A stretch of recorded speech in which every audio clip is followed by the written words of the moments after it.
Hello everyone. I'm not too sure what time and day you'll watch this.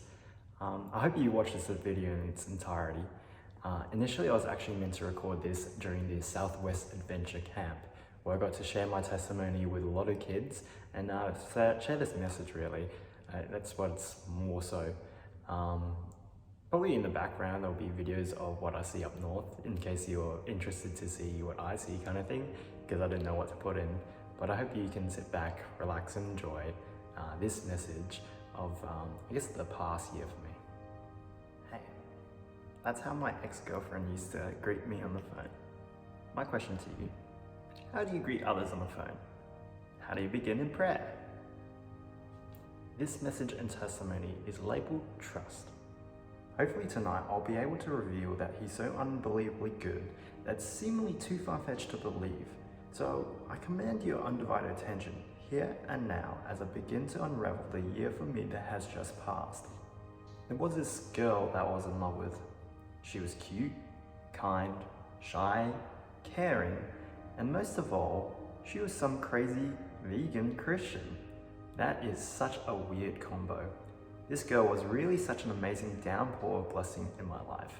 Someone I've basically been yearning for to meet and know continuously throughout my life. She's taught me so many things that I'd never ever consider or always overlook. Gosh darn it, if I look at it back now, I just only realize how foolish I was back then. For almost a year now, it's tormented me how much I lost. You see, if I may attest to the truth of our relationship, eventually it wasn't God-centered or focused. Initially, that most certainly was the case. Yet over time, especially towards the end, that became undone. This past year for me has definitely been the hardest moment of my life. To have such great companionship and exchange it for bitter loneliness, to lose such a great love caused even greater grief. Might I ask of you here listening to this message, here and now, who of you experienced great grief, sorrow, or pain? The great and wonderful thing this overwhelming heartache has bestowed onto me is a maturity that I wouldn't have grown for years beyond years. The majority of which, this growth I've had within myself, I'm really happy and elated to announce is in him and through him. I no longer see every opportunity as some kind of joke, but I do seek to live my life to the absolute full. Here's a new question.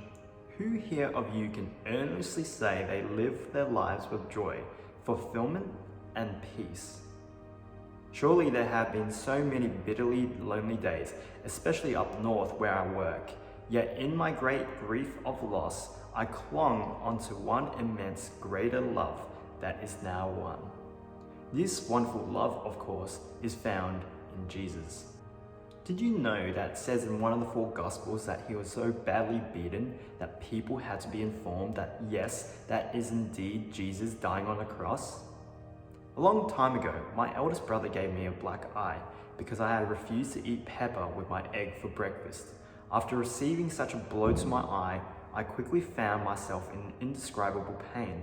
Walking quickly became such a nauseating challenge, yet even after his even more brutal beating, he had to carry the cross for our sea of sins. Even on the cross, he was ridiculed, mocked, and scorned, yet in the Father's heart was the purest form of love, an unprecedented love. He said unto his captors, "Father, forgive them, for they know not what they do." He said to one of the men being crucified with him that he would soon join him in paradise. Just picture paradise. What does paradise look for you? I remember a little over a year ago now, my closest time of touching paradise was when I went to Rottnest Island with someone else. That was such a wonderful experience.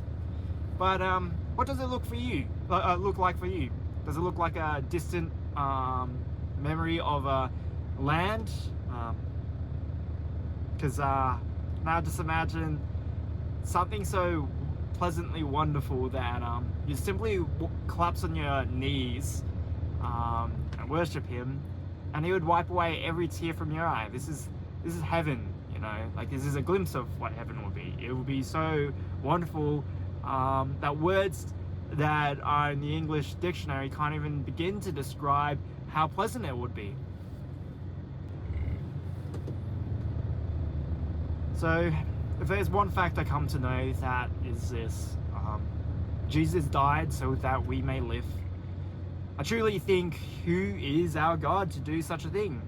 To be beaten so badly to the point that you can't be recognized anymore, and then be forced to walk carrying such a burden, to the point that people actually rejoice when they see you hurt even more, to suffer such a horrible pain, and for people to constantly rejoice over seeing you suffer before your death. You forgive us, that you speak many promises over us, and that you continuously bless us in weird and wonderful ways that quite often goes unnoticed by us. Having someone in your life that completely loves having someone in your life that you're completely in love with is great. Greater still is when they love you just as much. Quite often, I'll be doing a lot of firsts with her, like the first time we held hands over the bridge, or caught public transport, or went camping with her, or our trip to Rottnest Island. I love doing firsts. I loathe doing last. How many firsts has God prepared for you if only you would let Him enter your life and furthermore bless it? A long time ago, a boy gave Jesus 2 fish and 5 loaves. He used what little he had to feed 5,000. Give a little earnestly and be prepared to receive a downpour of blessing in abundance. I often tell myself, if only I knew what I know right now, wishing I could go back and correct my past. For context, not too long ago, I was deeply hurt by 2 people I really, really love. In a bitter rage, I decided to publicly expose their misadventure.